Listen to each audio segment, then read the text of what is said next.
Hey, what's up, everyone? So this is the first time I've posted in like a month. Um, I need to start posting more often. Um, this channel to date has been more about methadone, um, my experiences with it, and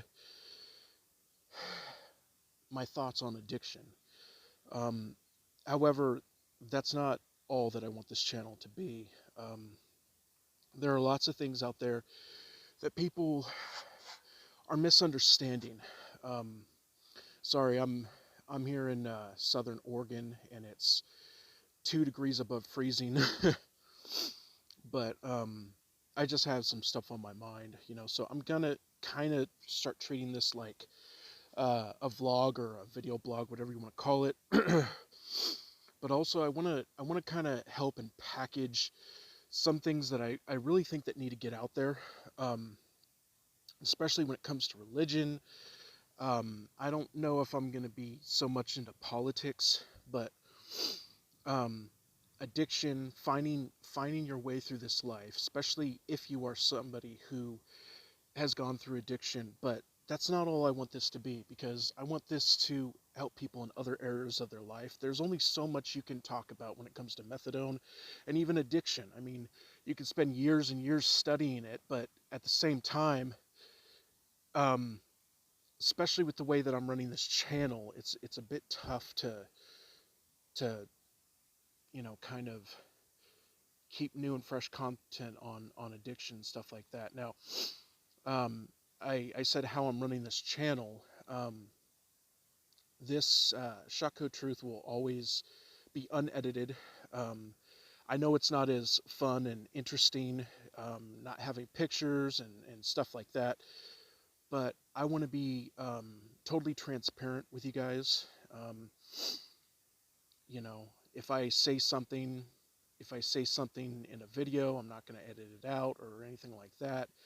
Um, and it's just because it's not because I think that those that edit their videos are bad or anything like that, but I haven't really seen a lot of people just talking and not, overlaying the footage with pictures and graphs and stuff like that. And I mean that all that stuff is fine, but that's really not how I am. And yeah, and I could easily learn how to edit the videos and stuff like that, but at least for now, I'm not going to be editing. And if I do, I will, in the future, I will make sure that I tell you guys, but I don't see it happening. um, but anyway, for those who are watching this, and you know what, I said at the beginning that I don't care about subscribers and likes and all that stuff, but it's interesting to see that, a very small channel, I have like 111 likes at this point, and I'm starting to see I'm starting to see the benefit of getting subscribers, because that means I can reach more people. Um, More people will be attuned to my videos when they come up, notified, and so I'm not necessarily against it anymore. And like I say, this channel will evolve and change, but I'm never going to put anything on this channel that I believe to be a lie. So if you guys have anything that you guys want to hear about, um, if there's any topics you want me to cover or anything like that, I am going to be uploading more often and stuff, and I'm going to be talking about a lot of heavy stuff, especially when it comes to religion, on the next video. But anyway, when it comes to addiction, this one is mostly about addiction. It's going to be a short video, but and also I'll also be truthful. I always have notes, so you'll see me looking off. Um, I'm not one of those guys who can keep a lot of stuff in his head and all that. So I'm going to I'm always going to have notes and stuff like that. I'll always be alone, because I'm not really keen on doing video with other people around. But anyways, um, the thing is that when we begin a substance and an addiction, like for example, me when I was started on Percocet, right? I started on Percocet because I had a hernia operation, and I was given Percocet for about 3 to 4 months, and I shouldn't have. It should have been only a couple weeks. And anyways, I got physically and even mentally addicted. I never knew anything about opiates. I was never a big drinker or smoker or anything like that. And this was the first substance that I had to deal with, right? And so after 3 or 4 months of that, my doctor said, "Well, you need to try and start a regimen to get off this stuff." And so he introduced me to methadone. And then the doctor said, "Well, this looks like it's helping your pain, so let's keep you on it." So I stayed on for 5 years. Now, when we go on a substance, and I say when we like I'm talking about most of the experiences that I've encountered, including mine. Um, it starts out as, especially if it's recreational, it starts out as a way to enhance an experience. If you want to spend time watching movies, it enhances the experiences. It, you feel like it's easier to get along with certain people and you're happier. So you want to keep doing that, right? But after a while, it starts becoming more about the enhancement and less about, the actual object of your interest. And so that's what happened when it came to Percocet. Like I was like, wow, this stuff is actually helping me. Um, being more focused on my research and schooling because intelligence and knowledge is very important to me. Um, and when I got on methadone, it became a more consistent plan of searching for opiates. Now, when I was on methadone, many of you may say that I don't feel anything when I'm on methadone. I can take heroin or whatever, and it will block it for me. Um, I was always able to feel narcotics while I was on methadone. Now, I didn't go out and seek it. Um, Really, there were times that I did double dose and stuff like that. And I've never done heroin, but not belittling anybody that has, but the whole thing was methadone slowly became my whole life, and I was prescribed it. I was given it once a day. I started at 30 milligrams. I went up to 110, and then finally I settled on 70, which is what I jumped off at 7 months ago, which is awesome. I'm now 7 months, over 200 days without methadone. But for that 5 years, it was it was really bad. Um, there was a period of 3 years where I would go on and off um, of wanting to research things and stuff like that, and that depended on how low or high my dose was. But I found it really difficult to concentrate when I was on methadone. I was always wanting to feel the high, and so I did stuff like watch movies and other things like that because I felt that if I wasn't focusing my mind on the high, then it would just go by me. Um, but anyways, why am I saying this? Well, because I believe that the path to um, being addiction free is making sure your life is about something. Now, many people, especially in AA, NA, they say that your life has to be about God. Um, my personal beliefs. I'm a messianic, and I believe that God is huge and was huge, played a huge part in my addiction. But that's not for everybody. I'm not gonna lie. And even though I believe that God is what we should all be focusing on, I do also believe what God believes in, and that's free will. And so God may not be your thing, but the key to staying off of this stuff is, in my mind, definitely going to school. Um, something that can take your mind off of this for hours and hours a day.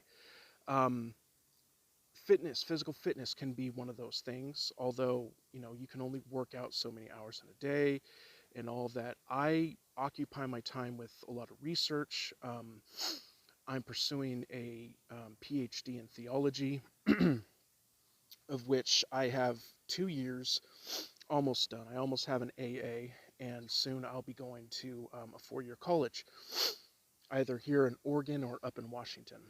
That's. But it really should be about something, your life. Because if you don't, if you're just sitting there not doing anything, you're going to be like, man, I miss getting high, you know? And I said on this channel about a month or two, well, it's 2 months now, my my leg was fractured. I had a I had a proximal fracture in my tibia, and it looked just like a spider web. It didn't go into my knee; it was just in the tibia, but it was pretty bad. And my doctor said, we're not going to give you any pain medication because you had methadone in your past, which means you probably have an opiate addiction. So we're not going to give it to you. And I was like, wow, that's crazy. My orthopedic doctor said that my primary care doctor was nuts for not treating my pain, but I got through it because of kratom. Um, and that helped treat the pain. And I know some people say, well, you're just trading one addiction for another, and I'm really not, because I'm not doing kratom anymore. I'm not saying that it's bad, but kratom, I stopped. I took it for 2 months straight, and then I stopped one day, and I didn't have any withdrawal symptoms. But yeah, I went through 2 months of having a fracture, and my doctor said, well, maybe you should go back on methadone. And I thought about it. I really did. I didn't. Like I said, I haven't touched one drop of methadone since I jumped off from 70 milligrams liquid. Um, it was, I believe, it was like July 24th. September 4th was day 40. So anyway, it was 7 months ago, and it's been hard staying off of it, but very rewarding. And I just recently started getting back into research and theology and stuff like that, and it's made such a difference in keeping my mind off of it and stuff. And now I hardly ever think of methadone.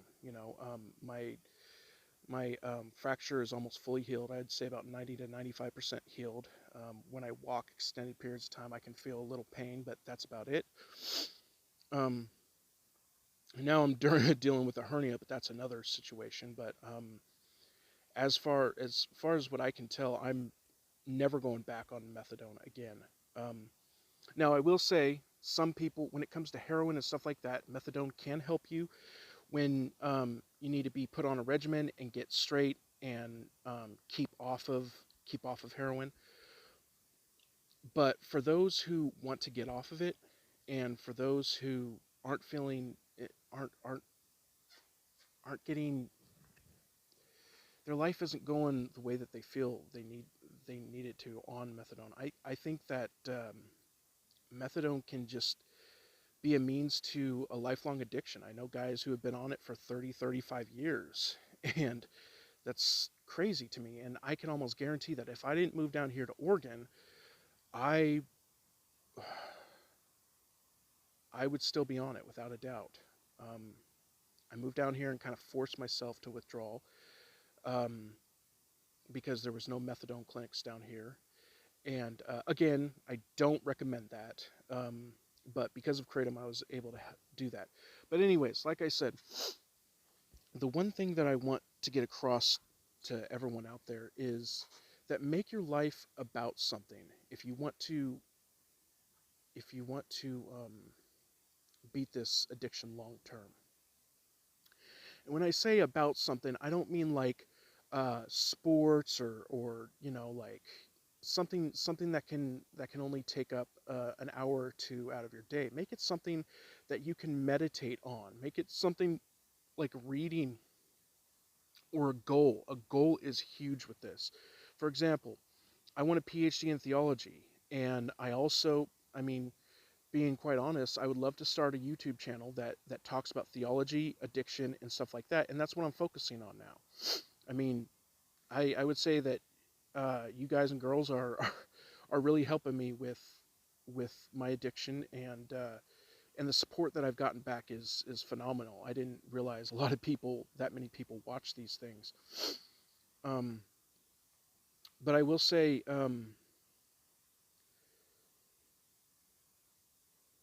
make a goal, and not just make a goal, but set set bullet points to how you're going to get that goal. For example, I want to get say somebody wants to get a bachelor's degree. So how are you going to do that? You know what I'm saying? First, you need to go speak to a counselor. Second, you need to get funding or find a way to fund that. Then you need to do this and that, this and that. Make sure that you have goals and set um, time limits on those goals. Now, I'm sorry, I'm not the greatest speaking right now because again, it's 34 degrees and it's like 7:30 in the morning here. But this is my first video in a month, and I wanted to let you guys um, know that I'm coming back, and I'm going to start doing more theology and beliefs and stuff like that. And not only that, but talk about my relationship um, with certain religions after I've done extensive research and stuff like that. So, anyways, if you want to check that out, check out my next video. And now that I'm kind of getting the hang of this, if you want to subscribe, go ahead. I'm not I'm not big on monetization. If even if I do get monetized and stuff like that, I'd be donating a large portion of that to addiction studies and stuff like that. So, anyways, that's it, guys and girls. If you want to see my other videos, then stay tuned. Anyways, catch you later.